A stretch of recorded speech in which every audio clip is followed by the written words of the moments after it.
할렐루야. 2026년을 우리가 맞이하고 연초부터 우리에게 지금 다양한 일들이 일어나고 있는 상황입니다. 여러분들이 2026년 초두에 2026년을 한 단어로 이렇게 정의해 본다면 어떤 단어가 맞을 것 같으세요? 뭐 여러 가지 사자성어하는 거 좋아하잖아요. 뭐 정치인들이나 이런 사람들이. 저는 이 2026년 초두에 이런 단어가 생각이 나더라고요. 예측 불가. 그런 단어가 생각이 났어요. 불과 몇 년 전만 해도 상상하지 못했던 일들이 막 벌어지죠. 그죠? 로봇이 사람의 일을 이제 많이 대체해 가는 것 같습니다. 삶의 형태도 바뀌고 있죠. 그죠? 요즘 로봇 청소기를 초기에 나왔을 때 집에다가 한 30만 원 안쪽에 이렇게 제품이었던 것 같은데 하나 사다 놓은 적이 있었거든요. 청소를 제대로 하는 꼴을 못 봤어요. 아니 근데 김재선 장로님이 여러 번 말씀을 하셔요. 청소기 목사님 꼭 하나 들여놓으십시오. 로봇 청소기 알아서 청소를 잘해줍니다. 이렇게 몇 번을 권유를 하셔갖고 중국제를 말씀하시는데 혹시라도 또 정보 탈취당할까봐 우리나라 삼성 제품을 하나 로봇 청소기를 집안에다가 사다 놔봤어요. 옛날하고는 비교도 할 수 없을 만큼 청소기가 똑똑해요. 지가 알아서 정말 많은 부분을 구석구석 사람의 손길이 들어가기 어려운 데까지 다 들어가서 쓸고 닦고 뭐 물걸레까지 지가 알아서 지통에 들어가서 다 빨고 이러는 꼬락서니를 보고 있어요. 이 기계가 세상에 이렇게 많이 발달했구나 그 사이에 그런 생각을 하게 됐습니다. 생활의 모습이 바뀌고 어제와 오늘이 같은 느낌이 안 들 정도로 많은 게 변하고 있어요. 여기저기서 전쟁의 소식이 다시 들려지기 시작했습니다.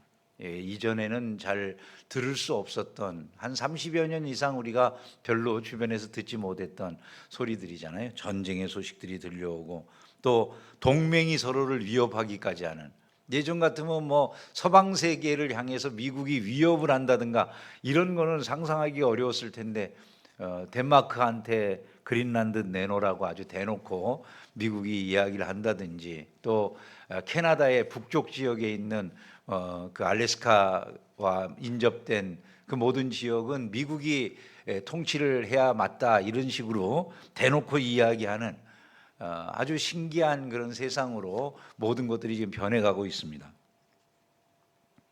모든 게 혼돈스러운데 무엇이 맞는지 정확하게 알기도 쉽지가 않죠. 우리 입장에서는 뭐 모든 게 우리 안에 선명하게 이게 옳다 저게 옳다, 국제 정치라는 게 그렇게 말하기가 쉽지 않잖아요. 정답이라고 하는 걸 놓고 하는 게 아니고 힘의 논리로 모든 것이 이어져 가는데 이게 옳다 저게 옳다를 누가 판단할 일이겠습니까? 미래학자였던 엘빈 토플러라고 하는 사람이 변화의 속도가 너무 빨라서 사람들이 적응 못하고 마비 상태에 이르는 이런 것들을 미래의 충격이라고 표현한 것 같거든요. 2026년 지금 우리가 살아가는 그 모습이 딱 미래의 충격에 휩싸인 그런 모습이라고 보여지는 것이죠. 근데 성도들이 모든 사람들이 다 충격받으니까 우리도 충격받아야 되는가 이렇게 생각하면 안 될 것 같아요. 우리는 충격을 받는 대신에 해석을 하는 사람들이 돼야 되죠. 왜 이런 일이 일어나는가 그걸 가지고 해석을 해야 돼요. 다니엘의 시대에도 위기가 있었어요. 굉장히 큰 위기예요. 다니엘이 실력이 부족해서 위기가 발생한 건 아니었습니다. 다니엘이 위기를 당한 건 하나님의 주권을 드러내기 위한 것이었음을 우리가 알고 있죠. 근데 우리 시대도 위기의 시대라고 말할 수밖에 없죠. 이 충격, 어마어마한 충격 속에서 위기를 우리가 경험하고 있는 것이죠. 예를 들어서 뭐 우리는 요즘 우리 신문의 뉴스보다도 빠르게 세상이 움직이는 걸 아는 시대를 보고 있어요. 예전에 같으면 우리가 우리나라 신문을 통해서밖에 정보를 알 길이 없었는데 요즘은 외국 신문들도 전부 이렇게 긁어다가 그냥 구글 번역 그런 데다가 붙여버리면 다 해석을 해주잖아요. 그죠? 뭘. 구글 번역에다가 뭐 스페인어도 갖다가 뉴스가 궁금하면 우리나라에 보도되기도 전에 그 나라에 이미 나왔을 때 아침 신문 긁어다가 붙이면은 바로 우리나라 번역기로 이게 번역이 돼 주잖아요, 지금은요. 뭐 영어를 모른다 해도 아무런 상관이 없는 거죠, 요즘. 뭐 그런 걸 가지고 걱정할 이유가 없는 세상이 됐어요. 궁금하면 물어봐. 그죠? 다들 그냥. 예전에는 네이버에게 물어봐 했는데 요즘은 그것도 아니고 그냥 아무 데나 물어봐도 돼. 다 갖다가 붙이면은 알아서 해석도 해주고 무슨 뜻인지 다 정리도 해주고 요약도 해주고 다 이런 일들을 AI가 해주니까 뉴스보다도 더 빨리 변화가 일어나는 걸 우리가 알고 있죠, 그죠? 내가 예측했던 것보다도 더 불확실한 시대가 되어가고 있는 거예요. 엄청난 변화들이 일어나죠. 어제까지 옳은 줄 알았는데 오늘 보니까 가짜 뉴스가 되기도 하고, 성도들의 마음도 이 세상 사람들과 같이 흔들리기 쉬운데 왜 사람들이 흔들리냐 하면 데이터교를 의지하기 때문에 흔들려요. 세상에서 요즘 뭐 다들 데이터를 종교로 생각하고 데이터에서 이런 일이 일어날 거야, 그거 믿고 살아가잖아요, 사람들이. 우리는 데이터교를 믿는 사람들이 아니잖아요. 우리는 하나님을 믿는 사람들이니까 성도는 이 세상이 아무리 빨리 변하는 것 같아도 주권자 되시는 하나님께 눈을 두고 흔들리지 않아야 되거든요. 그래서 충격이 계속 오는 시대의 한가운데도 그 충격을 고스란히 받는 사람이 되는 게 아니라 이걸 해석해서 볼 줄 아는 사람들이 돼야 된다는 것이죠. 한번 생각을 해보세요. 사람들은 대개가 다 미래를 준비하면서 공부도 하고 계획도 하고 대비도 하잖아요. 여러분, 우리가 아이들을 대학에 보내고 공부시키는 이유가 무엇이었을까요? 자기 미래를 준비해서 자기 미래에 대비해서 공부해가지고 졸업 이후에 직장 좋은 데 들어가서 편안한 인생 살라고 그렇게 대비시키는 건 아니겠습니까? 근데 요즘 보세요, 여러분. 공과대학을 나온 학생들 가운데 40% 이상이 취업을 못 한대잖아요. 아니 이게 웬일입니까? 예전에는 생각하기 어려운, 예전 같으면 다 이과 나오면 누구나 취직이 되는 줄 알았는데 공과대학을 나와도 취업이 어렵대요. 왜냐하면 세상에 이 발전 속도를 따라가지 못하는 거예요. 코딩 배워라, 코딩 배우라고 한 게 불과 며칠이었습니까? 근데 코딩 열심히 대학 가서 배웠더니 졸업한 다음에 갈 데가 없는 거예요. AI가 다 해버리니까. 기계 발전이 이제는 우리 인간이 생각하는 것 이상으로 너무 빨라져 가지고 모든 것들을 따라잡기 힘들 만큼 그렇게 진행되니까 대학을 4년을 다녔는데 4년 다니는 동안에 배운 게 아무 쓸모가 없는 것들이 되어버리는 것이죠. 삶을 살아가면서 내가 생각하는 위기라고 하는 게 내가 준비된 쪽에서 오는 건 아니잖아요. 다. 우리가 준비된 것에서 어려움이 생기면은 그거야 무슨 어려움이라고 할 것도 없죠. 내가 준비되어 있으니까 잘 감당할 수 있을 텐데, 위기가 닥쳐오는 것은 되게 준비 안 된 부분에서 위기가 닥쳐오는 건 아니겠어요? 다니엘이 겪은 위기도 그런 것이죠. 다니엘 당시에 포로로 끌려왔어요. 여러 나라 사람들이 끌려와가지고 바벨론의 왕궁에 뒤섞여가지고 그 왕궁에서 서로 살아남기 위해서, 이 왕궁에서 누구든지 좀 열심히 잘하는 사람이 살아남을 거니까 열심히 가르치는 거 배우기도 하고 따라잡기도 하고 하면서 거기에서 어느 정도 이제 자리에 올라가게 됐는데 갑자기 위기가 닥쳐오는 것이죠.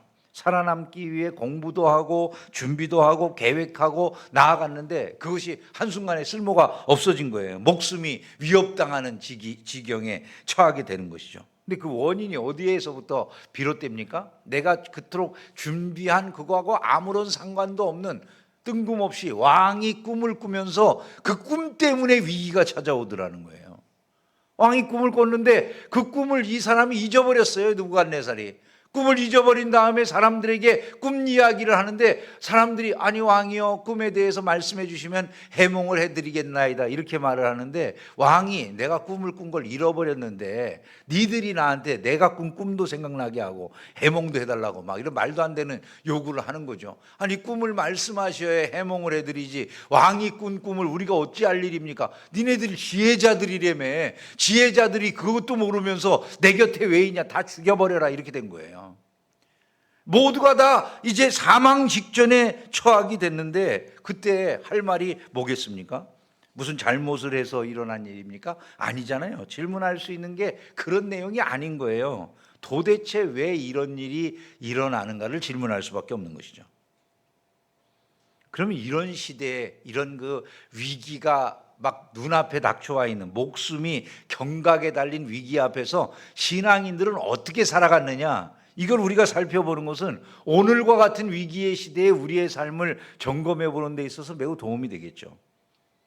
자, 이 위기의 시대에 믿음의 사람은 어떻게 반응을 했을까요? 첫 번째, 우리가 다니엘의 반응을 보면 그는 상황에 흥분하지 않고 상황을 그냥 직시해요. 이게 너무나도 중요한 거죠. 사람이 어려운 일이 닥쳐오고 위기에 처하면 당황하죠. 흥분하게 되고 당황해가지고 어쩔 줄 모르게 돼 있어요.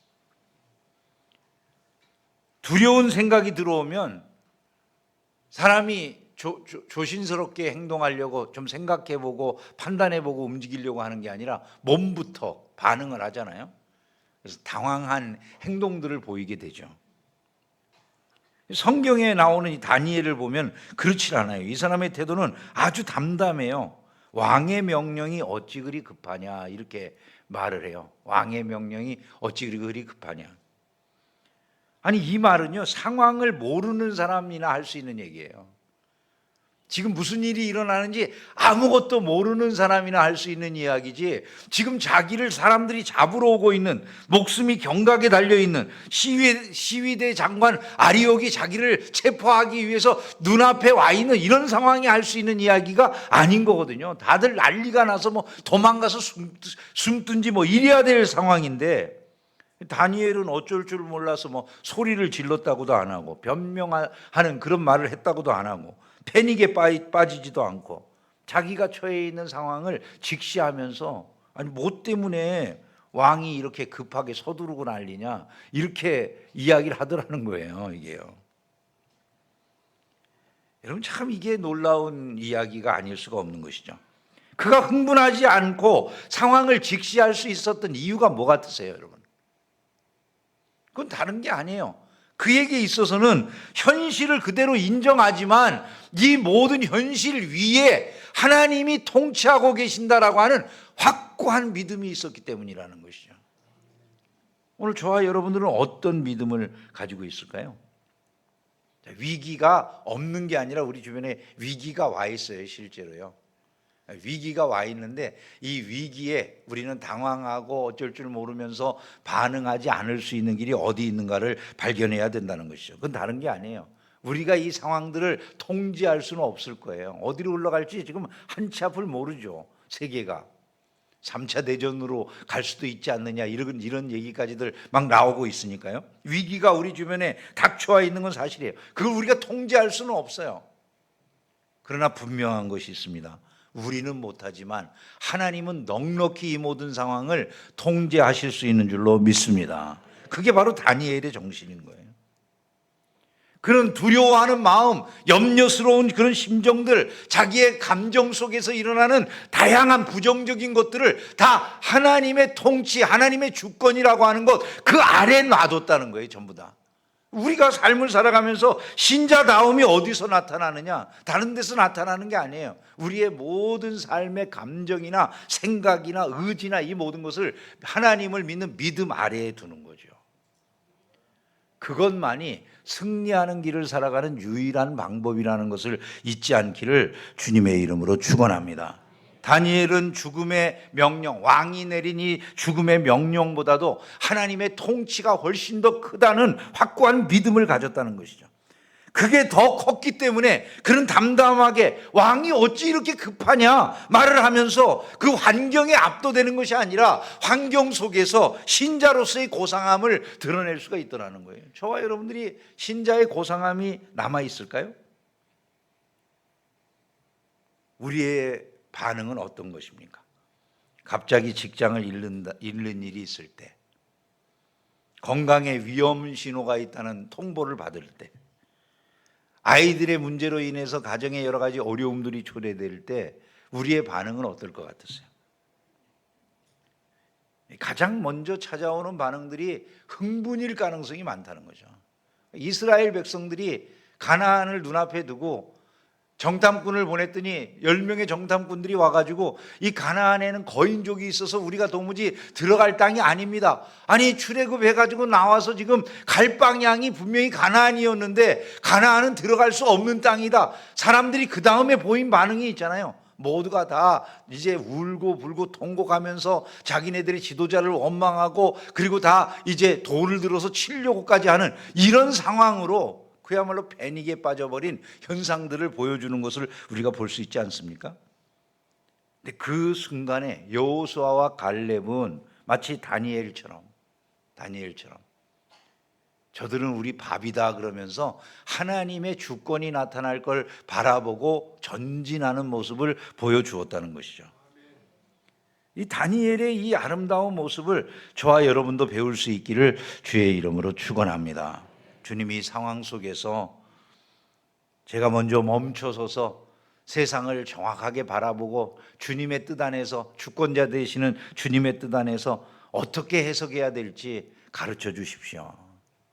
그런 자세가 필요하다는 거예요. 2026년을 살아가면서 우리에게는 이런 태도가 아주 절실하다는 생각이 듭니다. 위기가 찾아왔다고 해서 당황하고 정신 못 차리면서 하나님 원망하고 이런 모습이 아니라 오히려 멈춰서서 상황을 정확히 바라보려고 하고 믿음의 첫걸음을 오히려 내디딜 줄 아는, 도망하는 것이 아니라 직면하고 믿음의 결심을 더 다지는 이런 한 해가 되기를 주의 이름으로 축원합니다.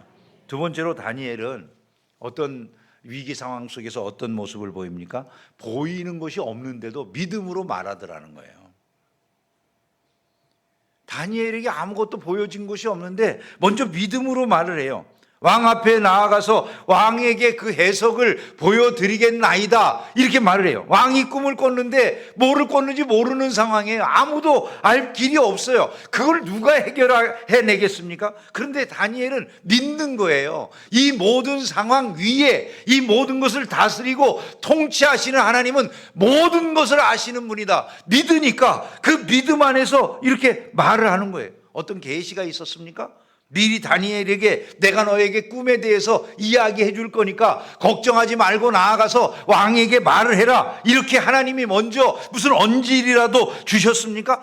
꿈과 관련돼서 왕의 꿈과 관련돼서 다니엘이 가지고 있었던 생각은 하나도 없었다는 거예요. 단 하나도 그에게 뭐가 주어진 바가 없었는데 다니엘이 가서 말을 했다는 거죠. 내가 보여줄게요. 그러고 여러분 이런 다니엘의 태도는 무엇입니까? 그냥 무모한 것입니까?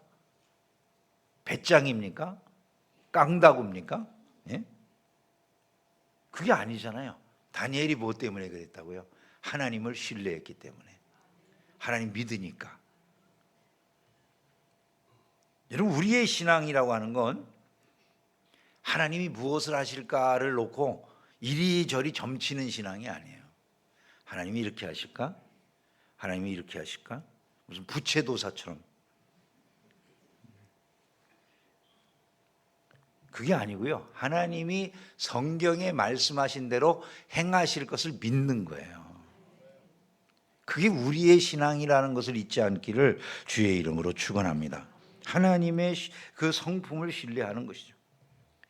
다니엘은 결과를 본 다음에 믿은 게 아니고요. 어떤 결과도 없을 때 벌써 믿음을 가졌어요. 성경이 그렇게 믿음을 정의하잖아요. 히브리서에 믿음은 바라는 것들의 실상이요 보이지 않는 것들의 증거라 이렇게 믿음을 그렇게 정의해 주잖아요. 바라는 것들을 하나님이 이루어 주시더라. 이게 다니엘에게서 나타난 일이라는 것이죠. 우리는 그렇게 신앙생활하기를 싫어해요. 우리의 신앙생활은 대부분 어떤 식으로 이루어질 것 같으세요? 주님 보여주세요. 그럼 제가 잘 믿을게요. 여러분 대부분 우리의 신앙이 그러잖아요. 보여주세요. 그럼 잘 믿을게요. 그게 아니라 성경이 우리에게 가르치는 그 신앙이라고 하는 것, 믿음이라고 하는 것은 믿으라. 그리하면 나타나리라 이런 거죠. 우리가 믿을 때 그 변화를 하나님이 주시는 거예요. 상황이 좋아졌을 때 믿습니다라고 하는 것은 믿음이라고 말하기가 어렵죠. 그럼 믿지 않을 사람이 누가 있겠어요? 그냥 상황이 좋아진 다음에 믿습니다 하는 건 다 할 수 있는 일이에요. 근데 그게 아니라 안 보이는데, 지금 상황이 어두운데 여전히 하나님을 붙잡는 거, 그게 믿음이라는 거죠. 왜? 하나님의 성품을 믿기 때문에 나는 그렇게 일이 되어질 걸 확신하고 나가는 거예요. 그래서 아브라함 가이프가 이런 말을 해요. 신앙이라고 하는 것은 안개 속에서 한 걸음을 내딛는 용기다. 그 한 걸음을 내딛기 전에는 안개가 거치지 않지만 발을 떼는 순간 하나님이 그 발바닥이 닿을 땅을 예비하신다. 그렇게 말을 했어요. 우리가 발을 내미들 때 여기 아무것도 안 보이는데, 깜깜한데, 여기 밑바닥에 뭐가 있는지 모르겠는데, 믿음의 사람들은 담대하게 하나님을 의지하고 하나님이 나를 지키시는 분, 나를 보호하시는 분, 확신을 가지고 있기 때문에 그 한 걸음을 내디딘다는 거예요. 그럼 하나님께서 그 밑에 우리가 디딜 땅을 만들어 주신다는 것이죠. 다니엘이 해석을 보여드리겠다라고 하는 것은 답을 알고 있었기 때문이 아니라 하나님이 반드시 자신들을 통해 당신의 영광을 드러내시리라는 사실을 믿었기 때문에 할 수 있었던 말이라는 것이죠. 안타까운 것은 우리가 팬데믹을 지나오면서 믿음의 말을 많이 잊어버렸다는 거예요. 열심히 믿어도 되는 일이 없던데, 이렇게 생각하면서 불확실한 시대를 눈앞에 두기만 하면 조심스러워져서 현실의 말 이상을 못해. 신자들도 내게 있어서 눈에 보이는 이야기나 하지 믿음으로 내가 먼저 선포하고 나아가야 되겠다, 이런 생각조차를 잘 못하는 시대가 되어버린 것 같아요. 다니엘은 그게 아니라 말을 먼저 할 수 있을 정도로 하나님을 확신했다는 것이죠. 보이지 않아도 말하는 그 믿음, 그것이 우리가 회복해야 될 신앙이라는 것을 기억할 수 있기를 주의 이름으로 축원합니다.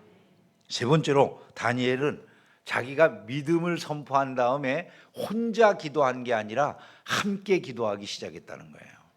위기의 시대에 해야 될 아주 중요한 일이 이것입니다. 집으로 돌아갔어요. 다니엘이 혼자 무릎을 꿇은 게 아니라 여기 보니까 하나냐와 미사엘과 아사랴에게 그 일을 위해서 같이 기도하자고 그렇게 부탁을 해요. 바벨론의 다른 박사들과 함께 우리가 죽어서는 되지 않지 않겠느냐, 하나님의 백성인 우리들이 여기에서 어떻게 해서든지 살아있어야 되는데 하나님의 은혜를 같이 구하자, 이랬다는 것이죠. 위기의 시대에 사람들은요, 대부분 고립되기 쉽거든요. 나 하나라도 목숨을 구해야지, 뭐 이런 생각을 하기가 쉽잖아요. 그런데 지금 다니엘은 그게 아니라 오히려 공동체에게 나아가는 거예요. 혼자 문제를 해결하려고 하는 게 아니라 다른 사람들과 함께 해결하려고 그래요. 우리가 가진 신앙이라고 하는 것은 개인주의적인 것이 될 수가 없어요. 항상 공동체적인 것이 우리의 신앙이라는 것을 꼭 우리가 기억을 해야 되는 것이죠. 다니엘은 기도를 하는데 공동체의 기도를 먼저 할 줄 아는 사람이었어요. 여러분들이 개인적으로 삶의 여러 가지 어려움을 만나거나 위기가 삶에 닥쳐오면 기도할 수 있는 다른 공동체의 일원이 있으세요? 교회 안에서 교제하는 분들도 교회 안에서 교제하는 게 영적인 교제가 아니라 그냥 세상 친구들과 비슷하게 교제를 하는 경우들이 많이 있어요. 그래서 무슨 어려운 일이 있거나 그러면 혼자 들어가가지고 끙끙 앓거나, 옆에서 혹시라도 그걸 아는 친구들이 있으면 그걸 아는 친구들이 야 나와, 교회 뭐 집사님들 사이에 야 나와라, 내가 좀 위로해 줄게, 그런 다음에 한잔 하러 가자. 그 집사님들끼리 서로 할 일은 아니잖아요, 그죠? 밥이나 사줄게, 힘내, 이렇게 할 수도 있겠죠. 뭐 나쁜 건 아닐 것 같아요. 그래도 잘 아는 사람들이기 때문에 서로 위로하겠다고 하는 그런 일들이 나쁜 건 아니지만, 아니 저녁에 뭐 그 힘든 분, 마음이 힘든 분 나오라고 그래서 밥 사주면 살이나 찌지 뭐 좋은 게 뭐가 그렇게 있겠어요, 그지? 신자들의 모임이라고 하면 모임의 내용이 달라져야 되는 거죠. 영적인 모임이 돼야 돼요. 그 문제를 풀기 위해 하나님을 의지하는가, 이것을 우리가 살펴봐야 된다는 것이죠. 우리의 곁에 있는 성도들은 경쟁자들이 아니에요. 마치 영적인 전쟁터에서 함께 전선에 서 있는 전우들이다, 이런 생각을 해야 되는 것이죠. 그 신앙생활에 내가 어려우면 다른 사람들에게 내 말을 이야기하고 함께 기도할 수 있는 동료가 있어야 돼요, 교회에는. 나 집사님 요즘 사업이 어려운데 우리 사업을 위해서 좀 같이 기도 좀 해주세요. 이럴 수 있는 사람. 요즘 직장 생활이 굉장히 평탄하지를 못한데 직장 생활을 위해서 좀 기도해 주세요. 이렇게 할 수 있는 사람이 있어야 돼요. 그리고 실제로 그분을 위해서 모여서 우리 함께 아무개 집사님 요즘 직장 생활이 어렵다는데 같이 기도해 드립시다. 이럴 수 있는 사람들이 있어야 이게 교회 생활을 제대로 하는 거라는 것이죠. 너무 쉽게 고립돼 가지고 자기 혼자 있는 걸 신앙이라고 생각해요. 아니 인터넷상에서 그냥 방송으로만 예배 드리면서도 우리가 다 되는 줄로 알아요. 어느 순간부터. 신앙은 개인적인 게 아니에요. 교회는 언제나 공동체로 모이게 되어 있어요. 누군가의 위기가 그 누군가의 위기로 끝나버리는 거면 교회가 아닌 거예요. 누군가의 위기가 바로 우리가 가진 위기라는 생각을 갖고 그를 위해 기도하는 사람들이 있을 때 그게 교회 공동체인 거예요. 한 사람의 기도 제목이 한 사람의 기도 제목으로 끝나는 게 아니라 10사람의 기도 제목이 될 수 있을 때 그게 교회라는 것이죠. 저는 우리 교회가 이런 무릎 공동체로 회복되는 2026년이 되기를 주의 이름으로 축원합니다. 그게 위기를 해결하는 길이라는 것이죠. 서로 함께 모여서 기도하고 위기의 때이기 때문에 더 뭉쳐야 됩니다. 이런 마음을 가지고 함께 할 때 교회에는 문제가 해결되어지고 간증이 넘치게 된다. 이런 사실들을 우리가 꼭 기억을 해야 되는 것이죠. 말씀을 맺겠습니다. 2026년을 살아가면서 우리는 여전히 수많은 위기를 만나게 될 것입니다. 2025년에는 위기가 없었고 2024년에는 위기가 없었습니까? 아닙니다. 우리가 살아가는 평생에 위기는 늘상 우리의 삶을 위협하는 존재로 등장할 거예요. 근데 위기가 없어지기를 원하는 것보다 위기가 있어도 더 중요한 것은 그 위기를 대하는 태도라는 점을 기억해야 된다는 거예요. 우리가 이 위기를 어떻게 대할 것이냐, 다니엘에게서부터 우리가 그것을 배워야 된다는 것이죠. 흥분하기보다는 하나님의 주권을 믿기 때문에 다스리시는 하나님, 통치하시는 그 하나님 안에서 상황을 해석하고 다시 바라보면서 직시하는 이런 일들을 해야 된다는 것입니다. 내 앞에 상황이 나쁘다고 해서, 상황이 좋아 보이지 않는다고 해서 흔들리고 어려워하는 것이 아니라 그 모든 것에도 불구하고 여전히 다스리시는 그 하나님을 바라보기 때문에 그 모든 상황에서 믿음의 말씀으로 내 앞날을 갖다가 예견하면서 하나님이 하실 그 일을 기대하면서 나아가는, 하나님을 신뢰하는 정신을 잃어버리지 말아야 된다는 거예요. 걱정하고 염려하고 당황해하는 이런 모습을 보이기 전에 공동체 안에서 서로 같이 자기의 문제를 내놓고 기도할 수 있는 동료들을 만들고 그들과 함께 기도하면서 전진하는 교회의 다움을 회복하는 것. 여러분, 이것이 바로 우리가 이 위기의 시대를 헤쳐나가는 가장 중요한 해결책이라는 것을 잊지 않기를 주님의 이름으로 축원합니다. 우리가 만약에 이러한 성경의 여러 가지 해결책들이 있음에도 불구하고 신자라고 하는 사람들이 단 하나도 그런 모든 문제들을 해결하기 위해서 연합하지 않는다면 우리의 신앙생활은 도대체 어디에 있느냐, 이렇게 물어봐야 되지 않겠어요? 우리가 잘 아는 릴케라고 하는 시인은요, 인생의 시련은 마치 우리가 아직 읽지 않은 편지와 같다, 이렇게 말을 했어요. 편지 봉투가 아주 막 찌그러지고 험악해요. 구겨질 대로 구겨져서 아주 험악하게 보여요. 그래서 내용을 안 보고 그냥 편지를 버렸어요. 그러면 그 속에 뭐가 있는지는 전혀 알 수가 없는 거죠.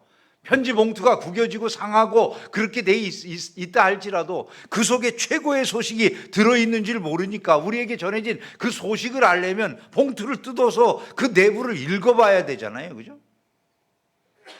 2026년 우리에게 전해지는 이런 엄청나고 막 우리에게 충격을 주는 그런 소식들이 겉으로 구겨진 그런 편지와 같이 우리에게 전해진 하나님의 은혜의 소식일는지를 누가 알겠습니까? 그 편지 봉투 안에 하나님의 영광을 드러낼, 우리를 향한 하나님의 가장 복된 소식이 들어있을 수 있겠구나, 이런 믿음을 가지고 여러분의 상황을 바라보시기를 주의 이름으로 축원합니다. 항상 이 말씀을 기억하시면 좋을 것 같아요. 위기는 갑자기 오는 것이죠. 그러나 우리 하나님의 계획은 모든 것 위에 이미 준비되어 있는 줄로 믿습니다. 하나님이 이 모든 것을 다스리고 섭리하신다. 그걸 우리가 안다면 이런 고백을 할 수밖에 없지 않겠어요? 우리는 날마다 주님 앞에 기도하면서 주님 보여주시기에 믿는 사람이 아니라 주님이 아무것도 보여주시지 않아도 이미 말씀에 저에게 약속하셨기 때문에 그걸 믿음으로 기도하는 사람이 되게 하여 주시옵소서. 그렇게 간구하면서 전진하는 신자들이 되기를 주의 이름으로 축원합니다. 중계 중성교회 모든 성도들이 그와 같은 가운데 하나님의 은혜를 받고 약속의 놀라운 응답을 받고 하나님 앞에서 춤추며 기뻐하는 2026년이 되기를 주의 이름으로 축원합니다.